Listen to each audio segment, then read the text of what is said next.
I got an 8-minute clip for you to hear about a DA that has destroyed her office.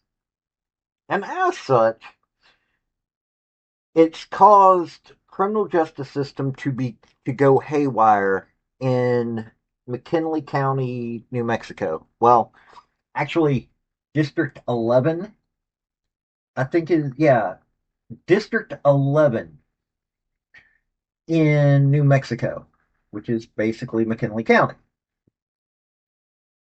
The DA, whose name is Bernadine Martin, is so vile that all of her lawyers left. That is how bad she is. All of her lawyers at the DA's office left. She was originally elected in 2024. I want you to think about this while you're listening to this. She was originally elected in 2020, pardon me. And then her reelection came up in 2024. From what I can tell, no Democrat ran against her in the primary, and for certain, no Republican ran against her, or Libertarian for that matter, ran against her in the general election. These lawyers are so busy cashing in on the fact that they can get any client off because of her incompetence and her attitude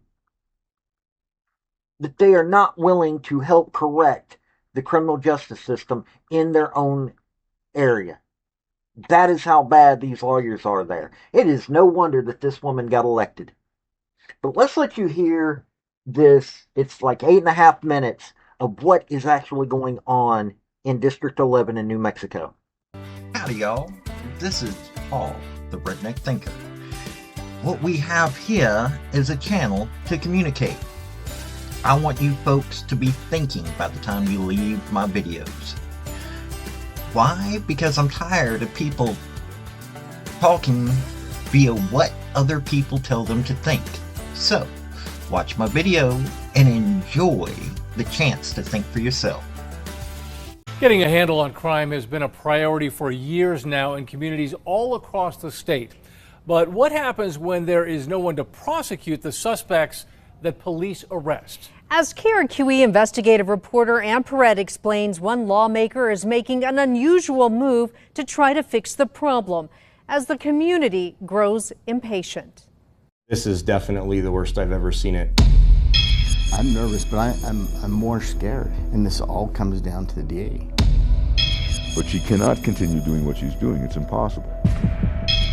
She was elected to represent them, to fight on their behalf in court. But people who live in McKinley County say their district attorney can't be trusted to keep this community safe. Law enforcement, lawmakers, and law-abiding citizens all tell me they are fed up. Benny, baby, how we doing? Doing great, brother, doing great. Chuck Van Drunen opened 305 Fire in December. How hot's the oven? In the heart of downtown Gallup. We wanted to make a space for people where they could hang out and just have a lot of positive activity. So when he and a few neighbors started noticing criminal activity near his business, they created a community watch group. There were gunshots, stabbings, etc., all kind of centered around that. And that's all gone now. And that is why I wanted to kind of speak up today for law enforcement. Because Van Drunen says he kept hearing officers' frustrations with how their hard-worked cases were ending. And when we would ask, well, why? Why aren't these crimes being brought to justice? And ultimately, one of the big reasons of that was the DA's office. My guys can only put together the evidence, make the initial arrest, file the warrants, seize the evidence, send it off to the lab, and then it's in the hands of the district attorney from there on. Is it being handled properly? I think simply put, probably not. I think the shortage of staff at that office is causing errors. Sheriff James Mariano says the issues started about 3 years ago when prosecutors began to resign or the DA fired them. Errors are occurring in subpoenas, timeliness of cases, appearance for cases, and the overall prosecution of a very large load of arrests. DA Bernadine Martin should have 8 prosecutors since at least the beginning of this year. she's had zero. We've had mix-ups with subpoenas where deputies were subpoenaed for the wrong case, and therefore the witnesses weren't there. Cases couldn't go, and people have been released. And in court cases, when deputies are properly notified to show up, he says they can't always count on the DA to be there. That can do a lot to morale.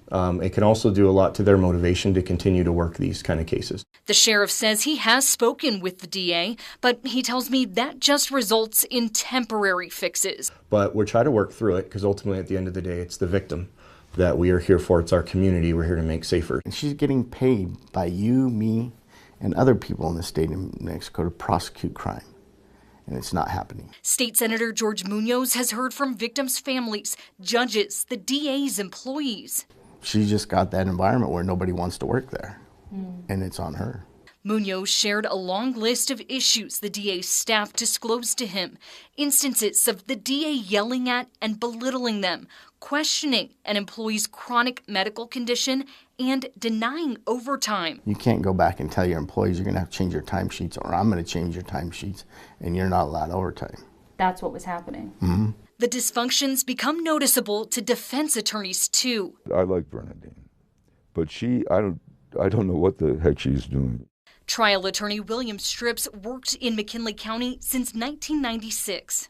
I mean, the caseload there is pretty big. She can't do it. It's impossible. Most judges hear cases at the same time and have full calendars.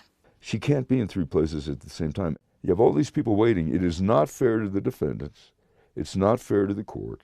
Certainly not fair to me or to my clients. Records show the DA did hire 3 contract attorneys, but that's an expensive short-term fix. It runs the gamut within that office, which shows just terrible leadership there. Bill Lee has served as the president and CEO of the Gallup-McKinley County Chamber of Commerce for 15 years. It's been a large amount of people, over 24 businesses that have reached out in the past. Many told him they decided to stop reporting crimes. Why go through all of the hassle if nothing's going to happen? So how do you remove a district attorney in New Mexico? Only the attorney general or governor can do that. Senator Munoz tells me he's made the request, but so far there's not enough cause. So he came up with a plan that's never been done before, taking DA Martin's budget away from her. The DA has to accept help. We're not trying to punish people here. We're trying to fix the system. The governor signed off. So by law, for the next year, Martin's funding is in the hands of the neighboring district attorney's office in San Juan County. When people say, why did you do this? I said, well, if your mother was murdered, if she was hit by a DWI driver, if your daughter was raped, if something happened, you were robbed, and nobody would even prosecute that, how would you feel?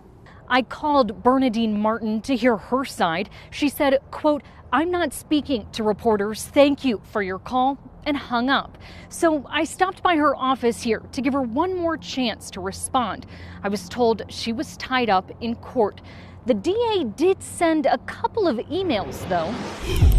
Her messages didn't answer any of my questions because I didn't get to ask them.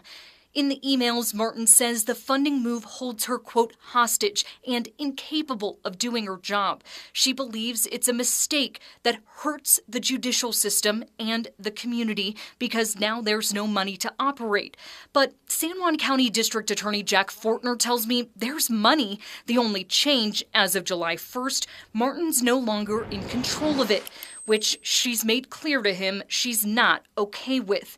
Via email, Martin's accused Fortner of a coup and requested he sign an agreement giving the money back to her. I didn't ask for the money, but on the other hand, I'm going to follow the legislative intent and directive. After months of trying to speak with Martin in person and a fruitless attempt at mediation through the governor's office, Fortner traveled to Gallup. Hello, my name is Jack Fortner. Where he held a town hall to let the community know he's been working to ensure a smooth transition.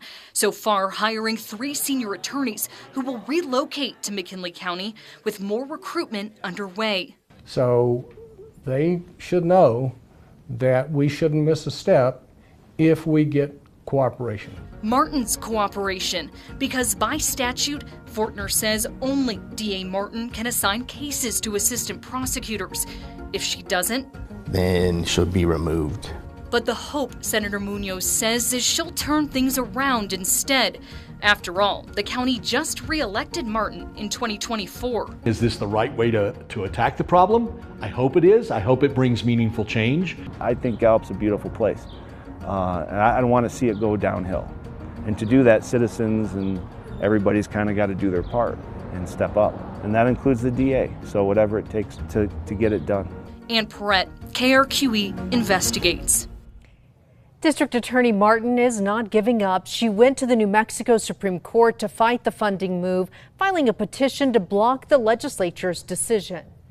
That same day, the Attorney General let Martin know that he has opened an investigation into whether she should be removed. That investigation came at the request of the governor. You heard all that. She was just reelected. Seriously, just reelected. She is that bad. You're telling me that no Republican, Democrat, or Libertarian could have ran against her and beat her.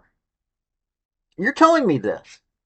You're telling me that that no lawyer wants to get off their duff and become a politician for a little while. I find that hard to believe. Seriously, I find it hard to believe that there are no lawyers in this New Mexico area that don't want to be politicians. Why? Because look at how many lawyers are politicians in this country. All of this is harming the citizens of that area. The state's trying to do something, but seriously, this is how broken our election system is. This is how broken our criminal justice system is that this is being allowed to happen. I would hate to be in District 11 in New Mexico. I really would. These people deserve so much more, but the people that could have ran against her decided, oh no, we are getting so many wins, why should we run? Why should we make it better for the citizens of our area when we can cash in? If you wonder why I am fed up, people complain that I don't go off against the Republican Party enough. Well, let me tell you something, ladies and gentlemen. This is a failure of the GOP. This is a failure of the Libertarian Party. And this is a failure of the Democrat Party. Seriously, it is. What Democrat wanted to keep this woman in office? Why did the leadership of the Democrat area not go, hey, you're going to run against her and we are going to back you 100% in the primary? Why did the local GOP head or chairman, chairwoman, whatever, in that area not go, hey, this could be an easy victory. You're a lawyer, you're going to run and we are going to make it a fantastic campaign. For that matter, why didn't the Libertarians go, hey, we're always looking to be noticed, so let's stand up? Instead, everybody sat down and is stoking in the winds for their clients. Thought I'd bring this to you. This has been Paul, the Redneck Thinker. Y'all have a good day now. Bye. So, folks, that's the story that I wanted to bring you on this video. And I just wanted to say thank you again for coming by. Hit like, subscribe, comment, all that fun stuff if you don't mind. Help me out. So, y'all have a good day now. Bye.